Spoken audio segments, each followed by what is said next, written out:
morning from Vietnam. Good afternoon to you, Urs. Thanks a lot for spending your afternoon to join our Insight Sharing and share your stories to our global audience. And on behalf of the listeners around the world, we want to say thank you for your participation. Absolutely. Thanks for having me, huh? I look forward to the conversation. Well, Urs, you've been travel around the world, living and working in 4 continents. Have you ever traveled to Vietnam? I have not. So, actually, Asia is the continent I haven't really traveled to a lot at all. So, a bit embarrassing, I know, but it's the truth. Yeah. So then please put it into your bucket list. Now you have a new friend, new family. A lot of our speakers travel to this country and we met and we have a good time together. So I'm sure that we missed you last time in Seattle. We're going to miss you in Vietnam one day, okay? Absolutely. Or next time you're in Seattle, we'll make it work for sure. Absolutely, absolutely. So Urs, in our culture, it's very honored for our audience if we can have you to share a little bit about who you are, the works you are doing to our audience. Would you please kindly do it for us?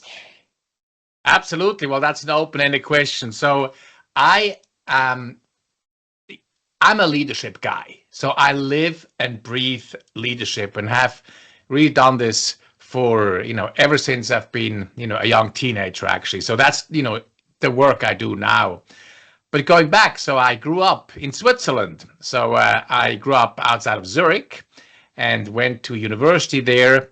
And during my younger years, I was a competitive cross-country skier. I skied for the Swiss university ski team. I'm still a keen skier. I love ultra endurance competition to this day. Move my body outside in the mountains, preferably, is something I enjoy.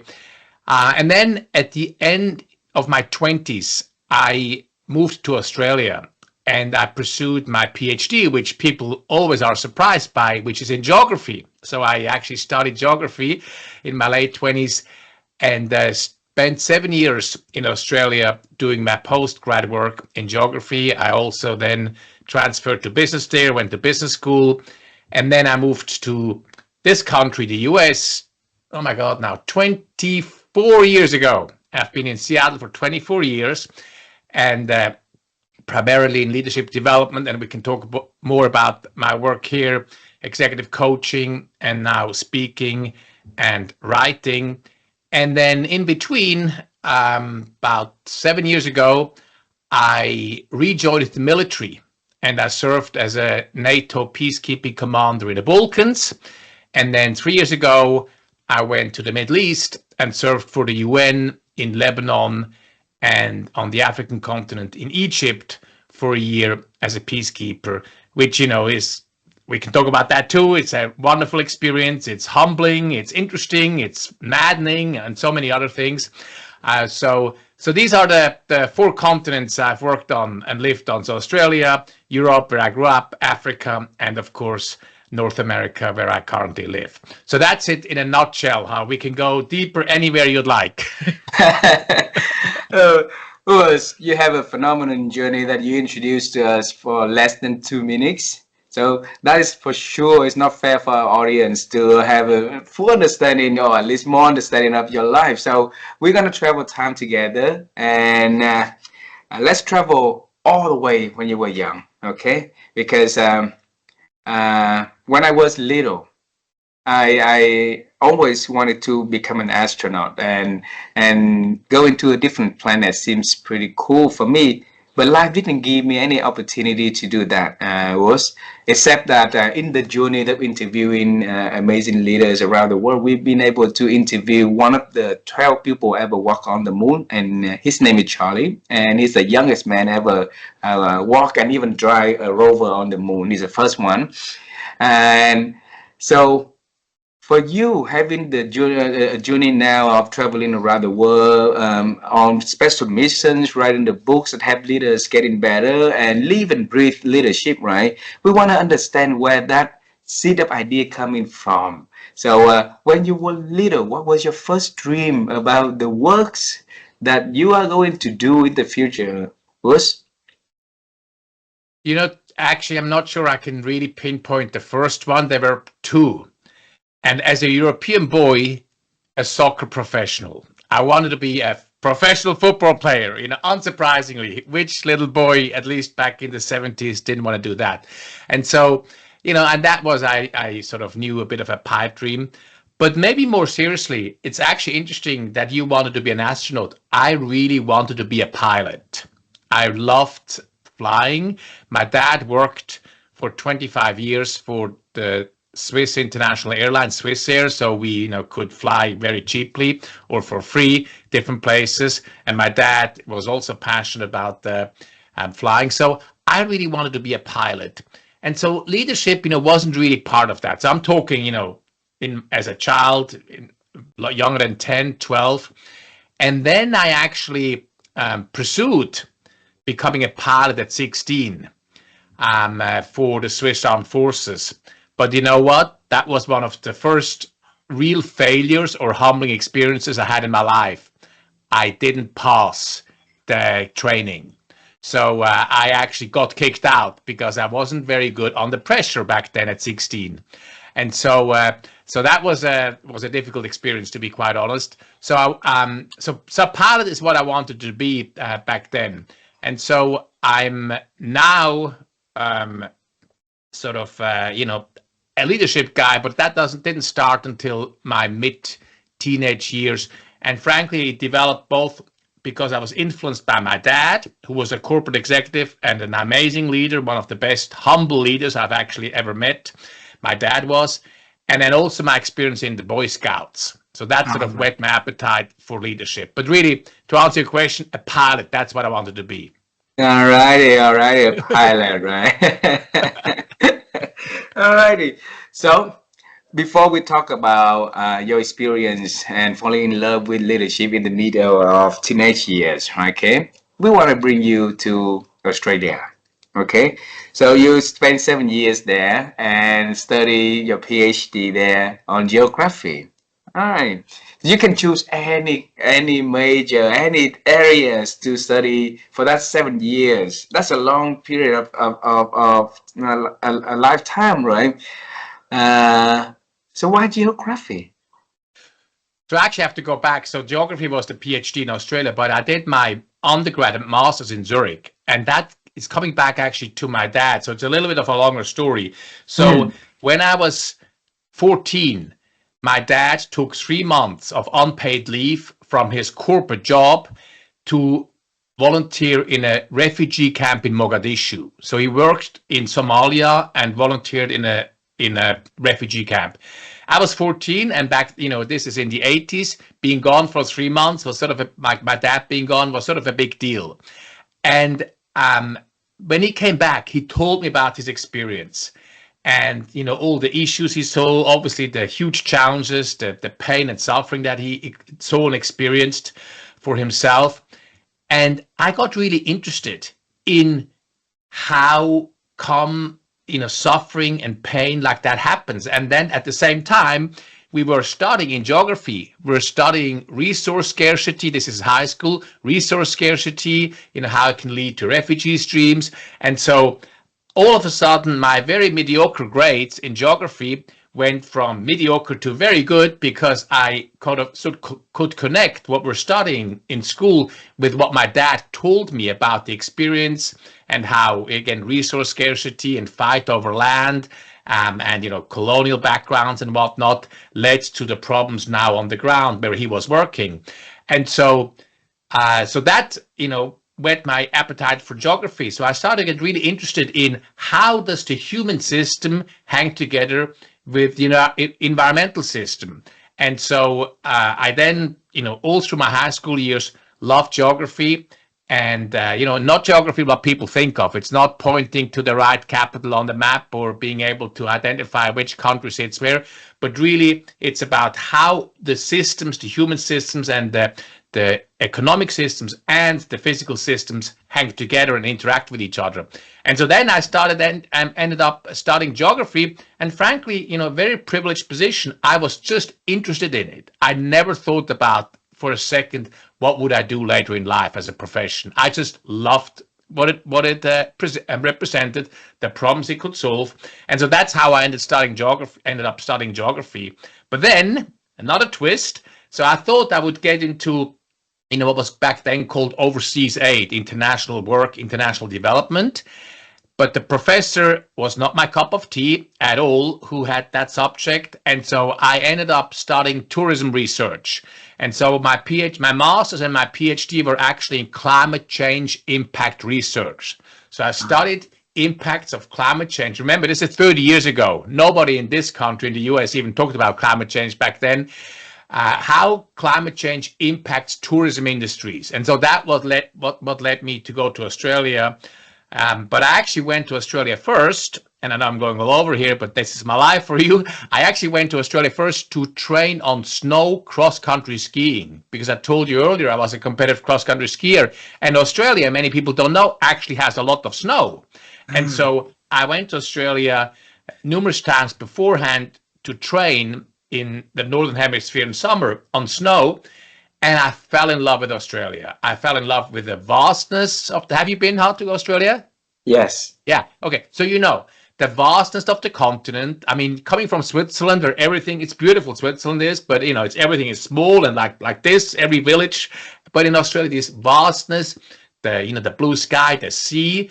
Also, I love the people. They were so friendly and very much into sports like I was. And so when it came time for me to decide where do I do my PhD, I went, you know what? I'm going to go abroad and I'm going to Australia. So I went on a quest to find a university that would take me. So I ended up in Canberra, the capital. And so that's how I ended up in Australia and studied so out of the 7 years in Australia, I spent 2 on my PhD actually, and then did some consulting out of my PhD, and then actually went to business school in Australia as well and worked there as a corporate management consultant. Wow. We all start with your father's stories about his time serving in Africa, right? So Yeah. it seems like your father is very interesting figure, and he has a lot of impact and influence on your life. So now let's share a little bit about that gentleman. So what else did he do that influenced your journey that leading to what you're doing today, Urs? Yeah, absolutely. So yes, so my dad was was an amazing dad. He worked too much though, and he had sometimes trouble relaxing. So I don't have a I think I have a very realistic view of my dad. I admire him for many reasons, but I also see that there were some downsides how he led his life. But he truly, I write about, humility, radical humility. He truly was a humble leader. He was a highly successful corporate executive. He ended up, as a C-level executive at Swissair. He was a professor for mathematics in parallel. And so, that in itself is, impressive and good, but he always was modest. My family had one car, a VW Passat, and he wouldn't drive, it's just an example, drive any flashy cars. I will never forget, he told me the story. He picked up another executive from the airport who was, a bit of a bigwig and only, used to Mercedes. And so my dad drives up in the VW Passat, and the other guy was an American, goes, "Oh, I guess the wife has the Mercedes, right?" And my dad said, "No, we don't have a Mercedes at all." Anyway, but then what I really loved about my dad was he was unconventional. So at 52, he decided not to retire, but to step down from his corporate career and become a cheesemaker. He actually learned to make cheese. He went to the Swiss Alps for 4 summers together with my mom, and they were living in a hut making cheese. And so it's an incredibly, people don't know that it's an incredibly hard job. You get up at 4 a.m. You have to bring the cows in. You have to milk the cows twice a day. You make cheese. It's hard physical labor.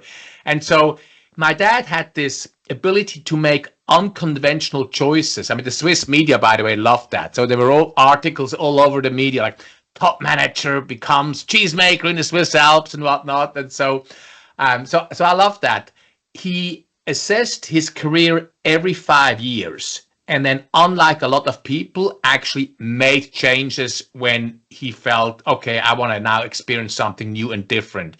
And you and I know how many people talk about one day I will, one day when blah blah blah I will, and then never actually follow through. And so that has inspired me too, as a son, to make unconventional choices. For example, for me to go and serve in a peacekeeping mission after having been out for 23 years out of the armed forces, rejoin it, almost 50, with outdated military knowledge. So that's really inspired that sort of ability to make unconventional choices in me as well.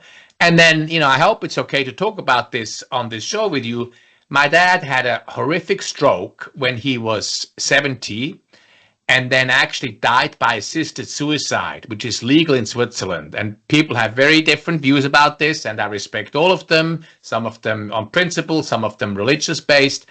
But my dad was unconventional and uncompromising until the very end. So he decided after a horrific stroke that he didn't want to live like that anymore, and then died, surrounded by his family, my mom, my two sisters and I, by assisted suicide in Switzerland in 2010. So sort of until the very end, he very much lived life on his terms, and that is something that I aspire to as well. So anyway, you ask about my dad. As you can tell, I have a lot of stories about my dad. He was a wonderful man and a great example. And the book is dedicated to him. He's one of the best humble leaders I've actually ever met. So very important person in my life, no doubt. Wow. I'm sorry about his loss, but I think he had been living a life worth living, every moment, because it's on his terms, right? And Absolutely.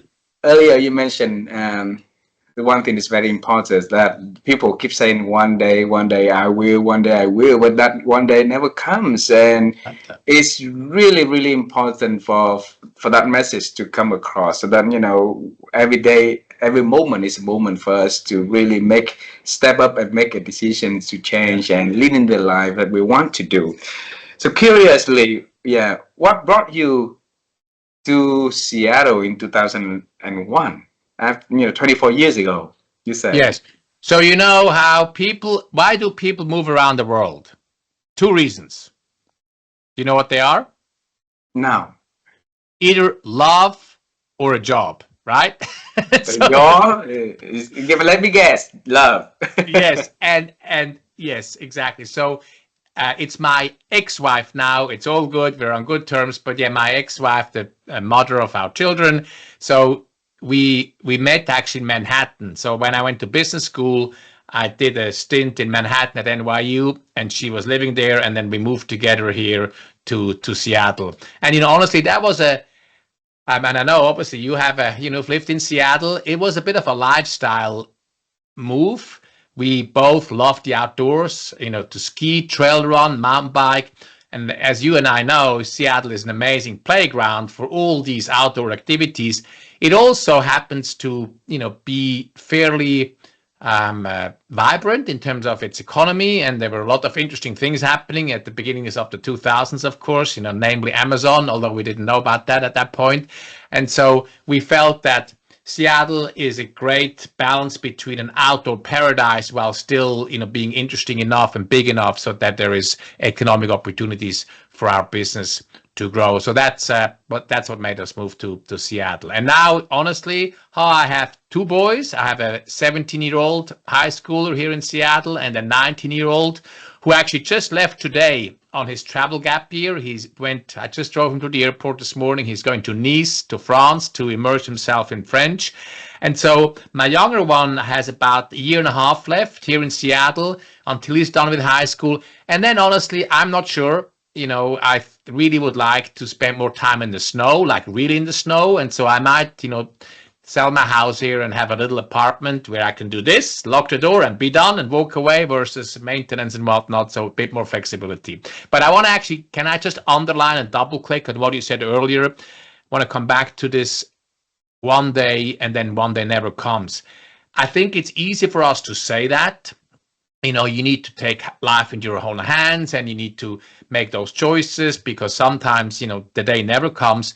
But I think it's important to be realistic about it as well, because it does mean sometimes that you actually have to disappoint some people. When you make some unconventional changes and when you make or take steps that are not sort of, same old, you might actually have to push back against people in your life who don't want you to make that change. So what I'm saying is it requires guts, and it requires, really some courage sometimes to make unconventional changes. When I joined the peacekeeping force, my family was not in agreement because, I was gone for a long time. So it was hard, right?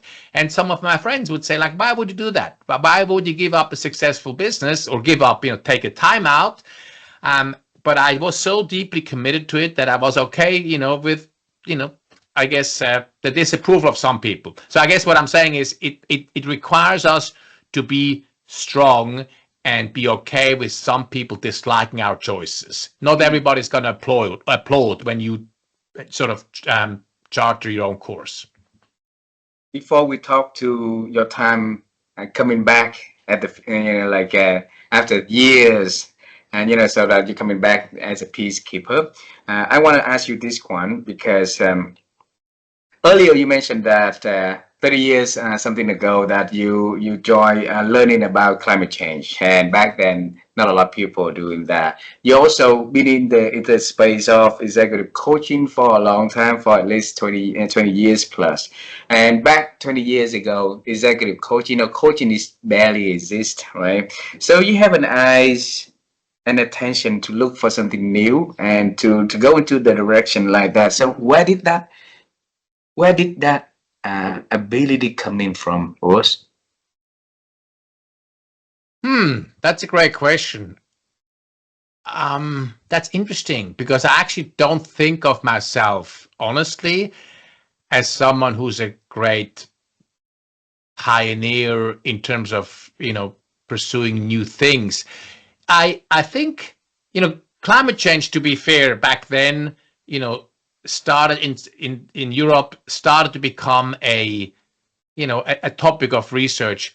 I think what the commonality between climate change in its early days and my interest in my research in it and in coaching, to your point, I mean, my first coaching workshop, oh my God, nobody knew what they were doing in 2000 in Sydney, Australia. It was hilarious.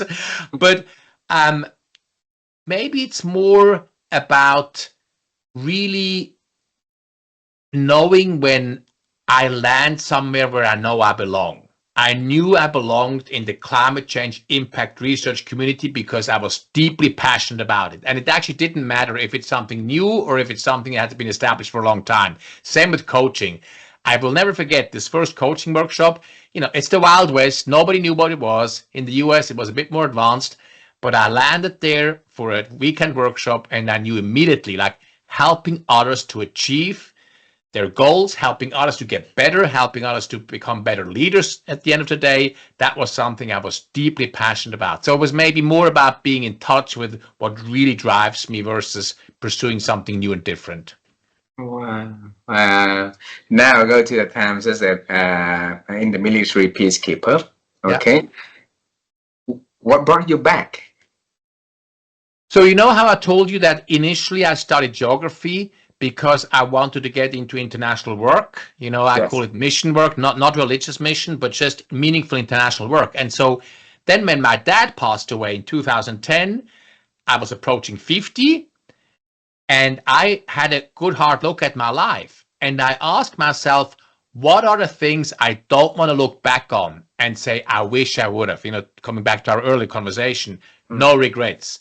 And doing meaningful international work was one of the things I really still wanted to do, because over the years, I would, window shop sometimes jobs with the International Red Cross or, with USAID. We don't have to talk about that right now in the States if it's sad, but different international organizations, including NGOs. I would window shop for jobs sort of half-heartedly, but I never followed through. So then when I was approaching 50, my dad passed away. I had a good hard look and I went, okay, I want to still do meaningful international work. And so then I applied not just peacekeeping. I applied Médecins Sans Frontières, like a lot of different organizations, international organizations, some government and some NGOs. And then I found peacekeeping. And I went, I have responsibility, which I was very clear on. I wanted to have some responsibility. I also wanted to get paid. I was paid for a variety of reasons, primarily because when you volunteer, you often are not valued because you're volunteering, you're not paid.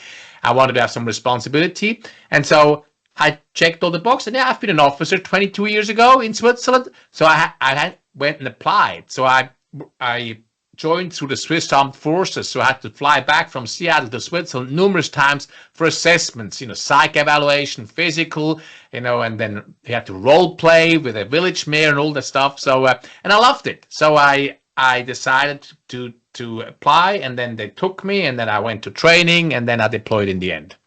Wow. And for how long? So in the Balkans, I was for 9 months, and in the Middle East, I was for a year. Yeah. So 2 years. Yeah, exactly. So, coming back to the motivation, so I said I still wanted to do meaningful international work. I also, and I really mean this, as someone who lives in the privileged world, I actually see it as an obligation for us to make a difference and to give back. I really strongly believe that. I know it sounds a little bit, maybe altruistic or out there, but that's really how I feel. I also, as someone who's in leadership development, as a coach, as a speaker, as a writer, to go back into an organization and, have direct reports, have peers, have bosses, like actually do the work that my clients normally do, like that is so healthy. And I love leadership, as I mentioned earlier, right? And so I love living it as well and being in charge of a team and working through challenging issues. So it sort of ticked a lot of different boxes for me. Wow. Was there any tension moments during the 2 years that you served, the dangers and anything you want to share with us, Urs? I was actually lucky. In the Balkans, it was very quiet. Honestly, the most dangerous thing was probably like happy shootings. They celebrate. And in the Middle East, I was in Lebanon and we are all familiar now what happened between Lebanon and Israel. And again, I moved to Cairo for my other job within the mission just a week before artillery fire started. So there were a few tense moments, on the blue line, what's the ceasefire line, but nothing, honestly, fortunately, nothing that made me really uncomfortable. I know other than that, we also, had very good training, and I was always one of the oldest officers. So I'm, pretty risk averse. So I'm not aggressive. I'm like, let's talk about this. Let's take a step back. And so I tried to avoid, of course, those situations. How did you get alignment with the people in your family when you say that they push back on your desire to go into international works like that? So it was primarily my boys, actually. So my boys did so, and that was hard. Let's be very clear about that. So my boys didn't want me to go, and I still made the decision to go. And I didn't get alignment, frankly. I mean, I could, it's the difference between, can you hear me and do you agree? They were able to hear me. They were younger then. They were, 10 and 12.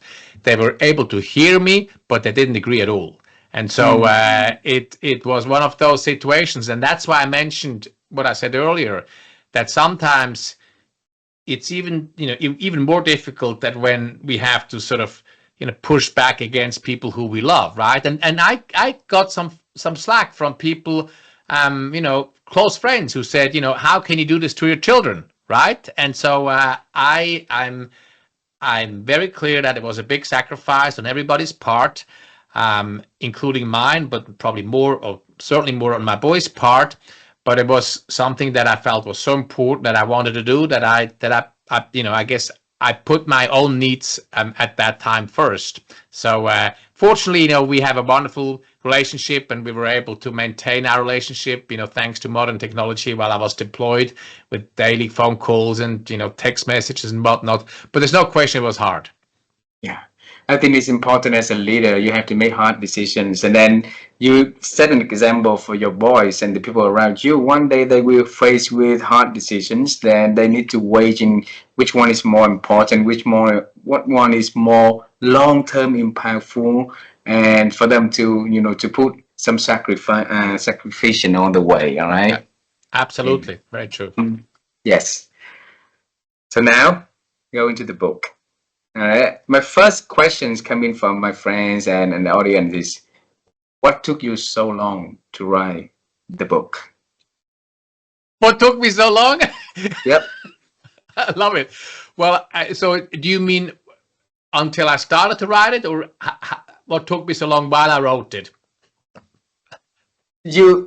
I believe that the idea of radical humility has been with you for a long time. It should be sitting there somewhere. Yeah. And why didn't you write, like, let's say 2005, 2015, right, but 2024?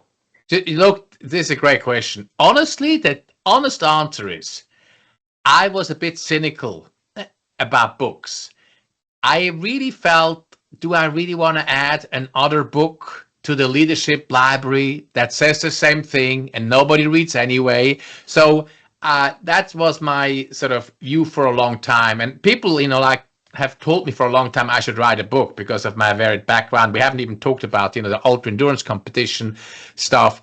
And so, but then what happened was, what took me so long, when I came back from my second peacekeeping mission to the Middle East, the one I talked about in Lebanon and Egypt, then and only then did I feel I had a unique lens. I had something that not many people have, I can add into the book.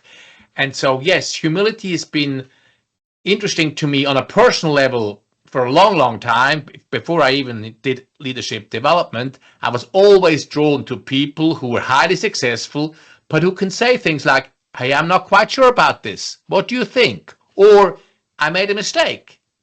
Let me get this right. Or people who, are super successful, but always want to know more. So I was always drawn to people who were humble.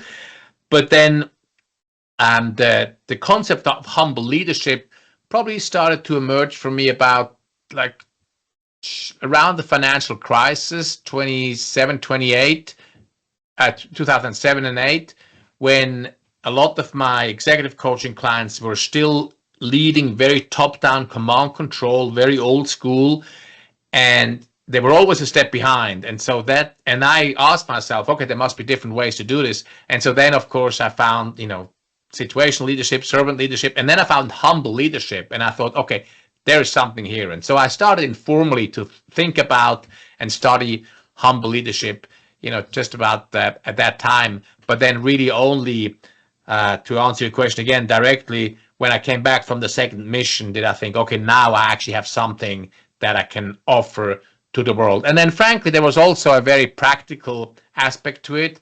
At that time, I launched my speaking career. And so now I primarily, spend time on stages doing keynotes. And a book, of course, as you and I know, is a good piece of thought leadership.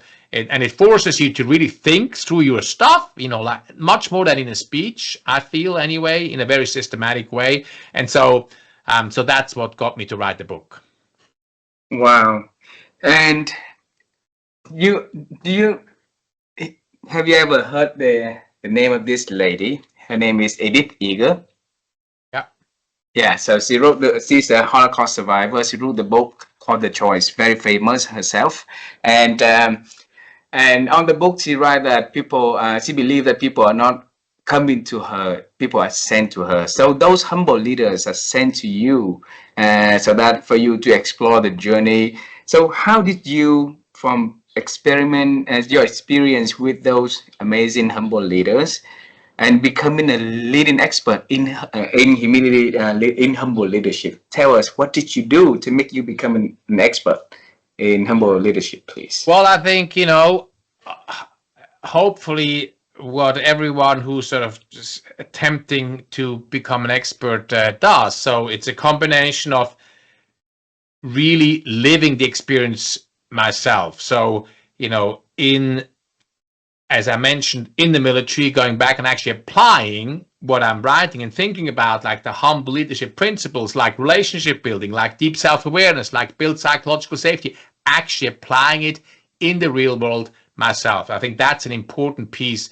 Too many experts, don't actually do that. They do all the other stuff, which is you think about it, you research it, you talk to other experts, you do what we're doing right now, you go on podcasts, you write books. But I do feel in order to have true credibility, we need to do all the studying, know all the research, and keep following it. but we also do potentially, primary research as well. But I actually feel that the important piece of living it yourself and applying it yourself is often missing. And so I'd like to think, look, I know on my bio it says I'm the leading expert. You got to say that, right? That humble person in me reads this, I'm going, no, no. So that's what I think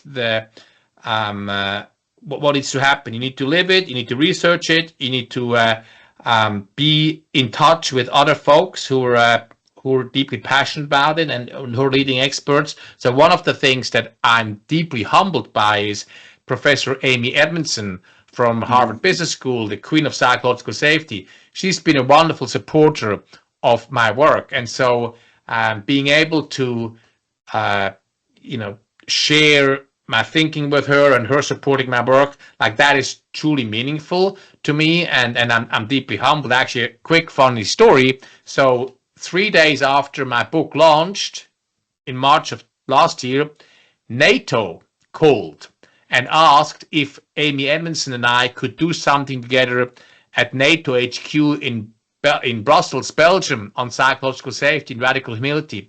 And so, unfortunately, Amy Edmondson couldn't make it, but I just came back. That's why I'm a bit jet lagged, probably. I just came back yesterday, and I gave a keynote and a 3-hour workshop and participated in a panel for NATO on the importance of psychological safety. So that was honestly, one of the highlights of my speaking career so far, was to be able to bring psychological safety to a military-based organization like NATO. So that was very special to me. And also because I've been serving for NATO in the Balkans as a peacekeeper, and of course served in uniform as well for the UN. So and that was very special. Wow, amazing. So, for the radical humility, how long did it take you to write the book? I can tell you exactly 21 months. So 21 months. Yeah, I just published a handbook on my journey of writing the book, which people can download on my website at urskoenig.com. It's a free resource. If you're thinking of writing a book, this could be a helpful resource. And so I talk about my whole journey of writing, producing, launching, and marketing Radical Humility. Yeah, it took me 21 months, but I did a net. I actually really did the numbers. It took me about 1,500 hours, so 1,500 hours to research and write the book. So that's almost a year worth of work, net. Yeah. Wow. And when you wrote the book, who's the audience you're targeting, and why the audience will benefiting from reading Radical Humility? So it's primarily, business leaders, so middle management, to maybe even first-time supervisors, and so anybody who's looking at ways to lead teams successfully in today's technology-driven, super fast-moving world will benefit from it. I truly believe that. So it's the humble leadership approach is a deeply relational approach. It's about building strong relationships with your team members, empowering them, so build psychological safety. And so in my book, that's the right thing to do by our people, for sure, but that's not actually why I postulate humble leadership. I postulate humble leadership because the world actually requires it. If you think about it, leading today is by definition humbling. No one person can know it all or do it all, right? I mean, we have an inversion of expertise. If I'm your direct report, you're my boss, you will be never able to know as much as I do about my content expertise area, because you have, 7 other direct reports. And so it's an inversion of expertise. So in order for me to trust you to bring all the information out of my area of work to you, we need to have built a strong relationship. And so that's where the humble leadership comes in. The faster things move, the more complex our world becomes, the more we need to actually empower and delegate, and trusting and meaningful relationships are at the core of that, and at the core of humble leadership. Wow. You spent a year of researching, 21 months to publish the book. And we want to ask you the basics for this. So in your own description or definition, how do you describe humble leadership to be? Yeah, so it's 3 pillars. So the Yeah. first one is deep self-awareness. This is what people think of when they think of humility. Like I see myself accurately, right? So I see myself not too high, but also not too low, like accurately, right? So deep self-awareness. And then I already talked about the relational leadership. So what I call tough on results, tender on people. It's not about being nice or kind necessarily. It's holding my people to the highest standards while building meaningful and collaborative relationships with them. And so that's the relational aspect. And, both one-on-one, but then also organizationally or in the team. And that's where the psychological safety comes in. And then the third piece is a growth mindset.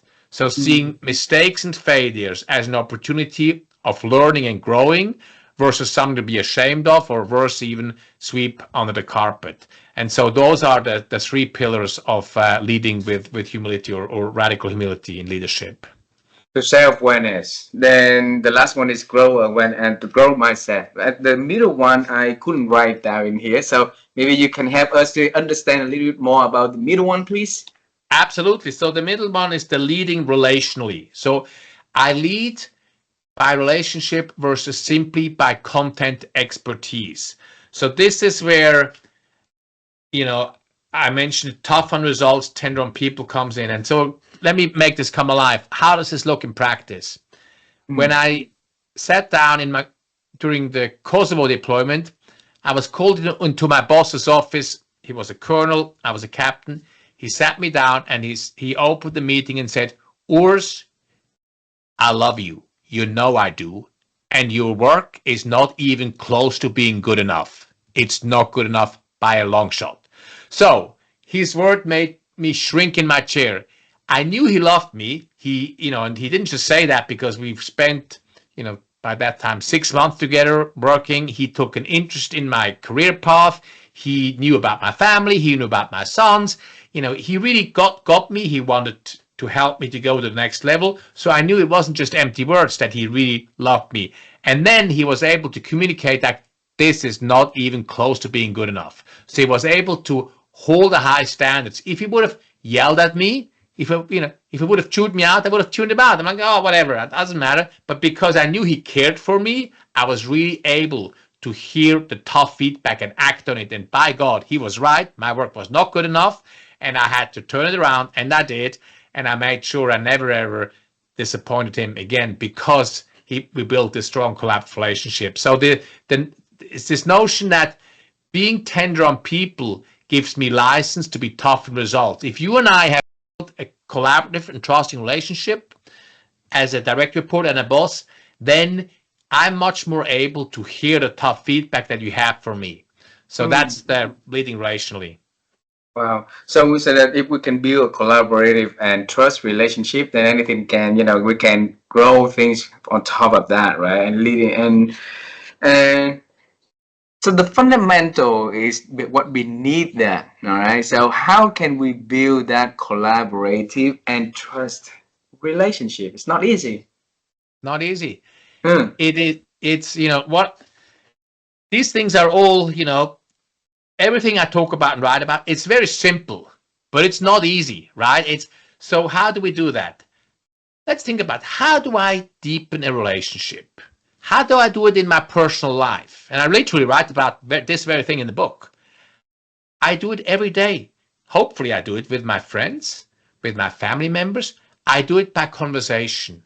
I do it by opening up a little bit. I do it by asking questions that I'm genuinely interested in. I ask you questions about how your day was, and I actually really want to know. And then I listen versus just think about what my next question will be. And so we do the same thing in a work environment. We don't have to have, we don't need to be best friends with our workmates. That's not what I'm talking about. But I'm talking about seeing my team members more than just as a worker bee, actually taking an interest in them as whole human beings. And that does mean opening up to whatever level you're comfortable with. And, you live in Vietnam, I'm in the States, I'm from Switzerland. We have different cultures. It varies by culture. Some cultures, you're much more likely to go very deep, very quickly. Other cultures are more reserved. It also depends, of course, on your personality. If I apply humble leadership as a leader, I will have different depth of relationships with different people, and that's totally fine. Some people want to, just talk about the weekends and that's it, bit of small talk. And other people really would like to have deep, meaningful conversations about, the meaning of life and whatever, end of life decisions, whatever it might be. And so, so this is why leadership is a thinking person sport, right? You have to read the situation. If I'm aiming at deepening a relationship with you, and I ask a question that's a bit personal and you seem uncomfortable and push back, like I need to be able to read this and go, okay, now maybe not. Okay. And so that's how you deepen relationships. And yeah. Wow, wow. I pick up some words in the conversation that we had that really you live a life, a living example as a humble leader. Like earlier you say about hopefully, when you mentioned your word, but you say hopefully that is relatable to other people or and things like that. So it seems like if we want to move from the old traditional leader to leadership approach onto a humble leadership, we need to apply a new set of dictionaries, also vocabularies onto our daily like practice, right? So where can we find that dictionary and to start to learn and get used to it to help us to build that collaborative and trust and become more humble leaders? So this is going to sound very self-serving, but actually I have stuff in the book about exactly that. So and I love how you seem like that's so perceptive how actually of you. I do, really work hard on not being arrogant, and I think I'm sort of naturally maybe a bit more humble. But you're exactly right. It's in the words too. So words like I know, I know, I know. They're not very humble, but I want to learn more. Tell me more. Like that's humble. Like having better questions versus having all the answers, right? And so let me find actually. I'm having my book here right now. I have a table at the end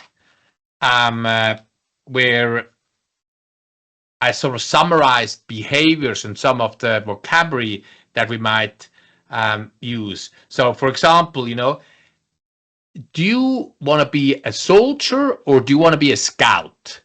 A soldier defends his or her view, and a scout explores new options, right? I want to be a scout. I want to be wrong. You know why? Because then I'll learn something new. Every time I'm right, I'm like, I knew this already. It feels good, I guess, to be right, but I actually want to be wrong because then I learned something new. I thought something was true and then I was wrong. And so, it's about being right. It's about getting it right versus being right. And so, if you ask specifically about the vocabulary, it's about asking more questions and having less answers. And by the way, the more we know, the less we know. The more we know, the better our questions get, right? Our questions become more intelligent. And so that's sort of the how I would think about how our vocabulary needs to change. Beautiful. Thank you. Normally, when I ask our speaker, we ask, a chapter that he or she likes most about his book or her books, right? But this time I'm going to change, okay? I believe that in your book there will be many, many stories of many, many, humble leaders. Good example out there. So if you can pick one out of the people that you mentioned in the book and you want to share with us their stories, share with us and why you chose that individual, that stories. Absolutely. Because I'm a humble guy, the story won't be about me, right? But there is plenty, honestly, there is plenty of stories in there, personal stories. One that I keep coming back to is actually, it's a military one, is actually General McChrystal, who wrote the book Team of Teens. Maybe some of your listeners and you seem to be knowing it as well. And I like his example, and I'll tell you in a second, because it is one of the first examples of a humble leader in the military. Also, by the way, Marquette, who wrote Turn the Ship Around, is actually another one. He's a fellow speaker. You should have on your show if you haven't had him yet. He's pretty amazing. But General McChrystal, just super briefly, was leading the task force fighting terror. Is an American general in the Middle East. And he realized that the way he led his task force was very old school. Lots of silos, top-down command control. And they were fighting Al-Qaeda at that time. And they were always a step behind. You know, Al-Qaeda was always a step ahead.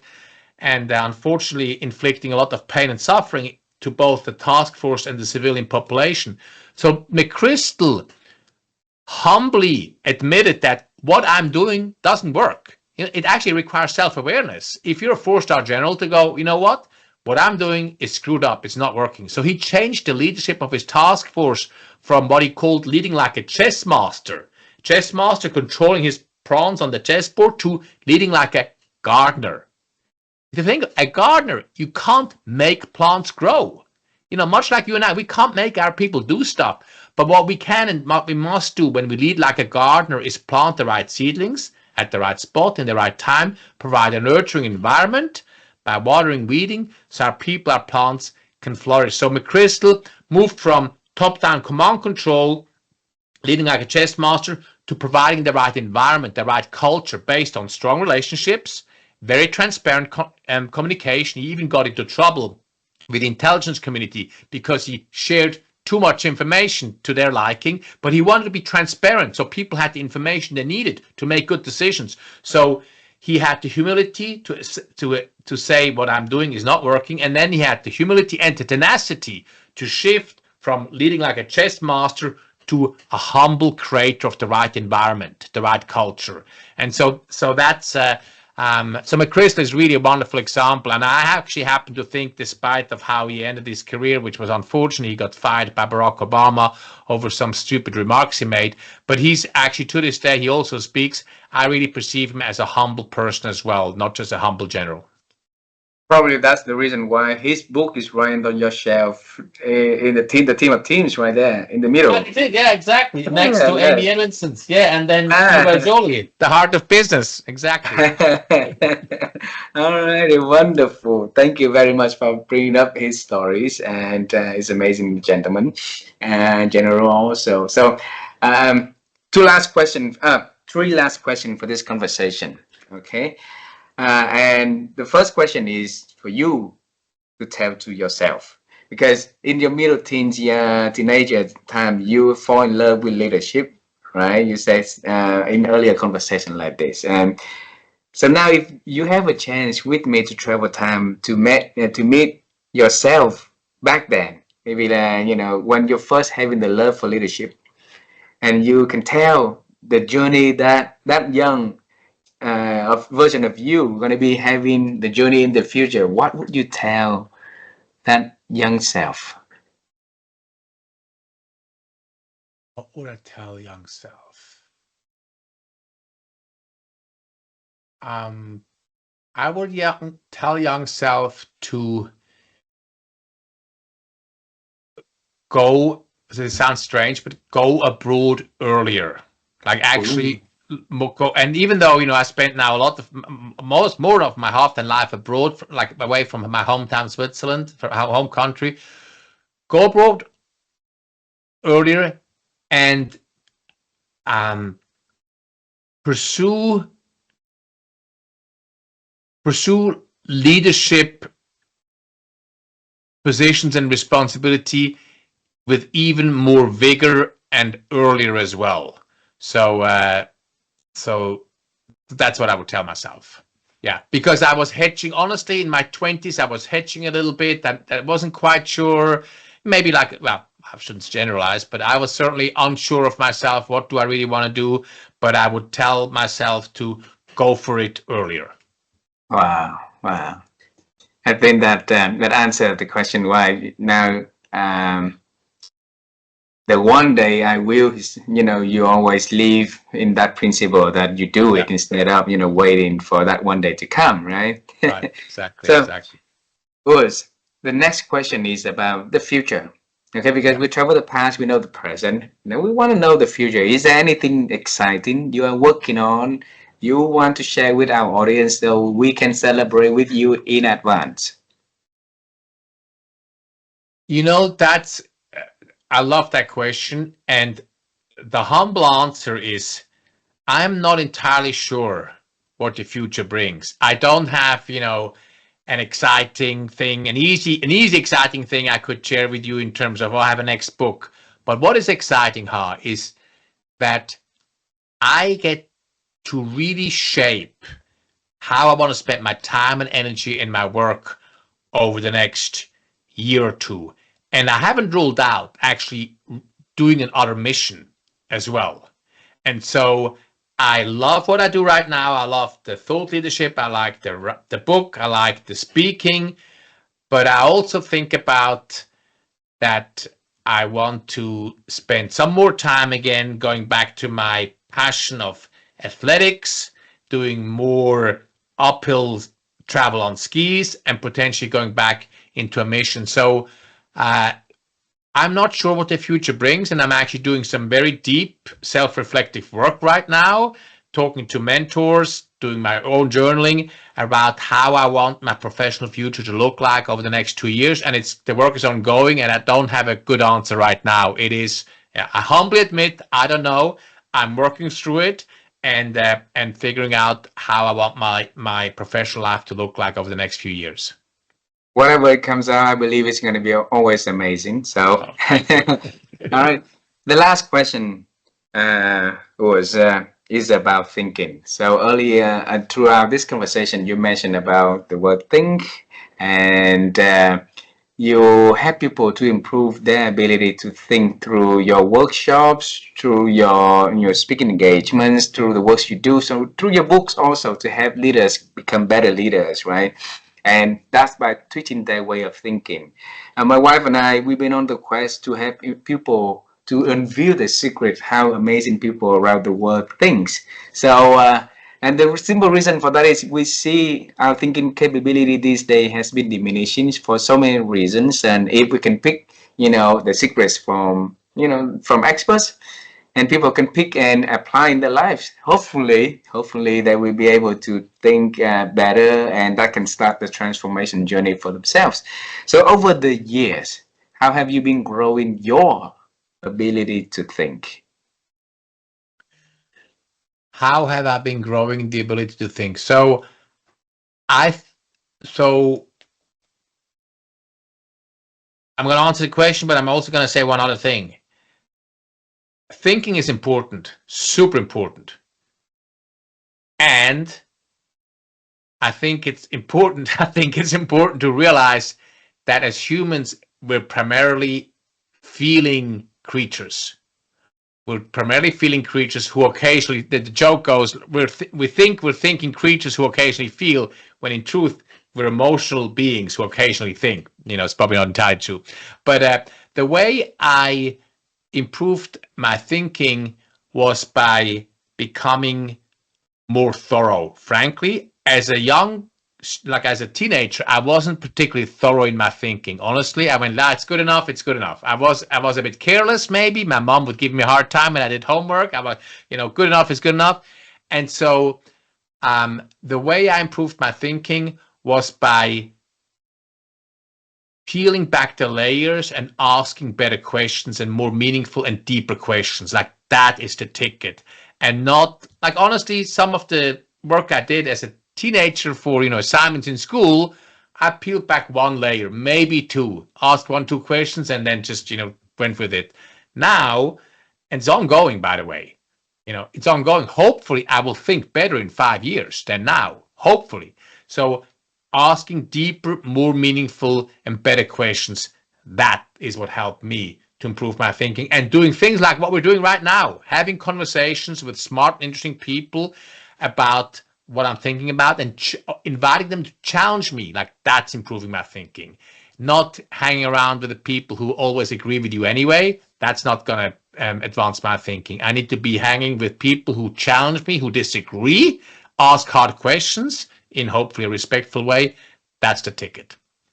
Beautiful, Beautiful. As I have the last question, but I'm curious to have one more question. Is that possible? Of course, yeah, yeah. All right, all right. So they say that the value of a man is by the five people that he or she associated most time with. So for you, Rose, who are the people in your inner circle? What are people in my inner circle? Yes. The people in my inner circle are my two boys, no question. I talked about them earlier. It is my two sisters. I have two younger sisters. My mom, even though they live in Europe and I live here. And I have a significant other as well. So that's probably around five, right? So let me think. Who else? Yeah. And then this is my inner circle, like my immediate family, siblings, mom, sons, significant other. And then, yeah. And then around that, as a lot of people, of course, people, it's interesting though, people come in and out of that circle too over time. And as I moved around the world as well. And, there's nothing wrong with that. So I have certainly had relationships or people in that inner circle who are not now anymore. That's totally fine. This is not because we had a fight, it's simply because our life changed and evolved, and we've been here and we went there, and that's totally fine. Wow. Well, thanks a lot for the very beautiful conversation that we have today. And I really look forward for the opportunity to meet you in person if we travel to Seattle next time. So we're not gonna miss next time. Or if you decided one day you put Asia onto the map, make sure that you put Vietnam onto that bucket list, and I will be able to see you in our beautiful country too. Okay? I would love that. Thank you so much. I really enjoyed the conversation. You're a great host, Tal. Thank you. Thank you very much. Thank you very much. You have a wonderful afternoon, evening. You too. Bye bye, my friend. Bye bye. Bye bye.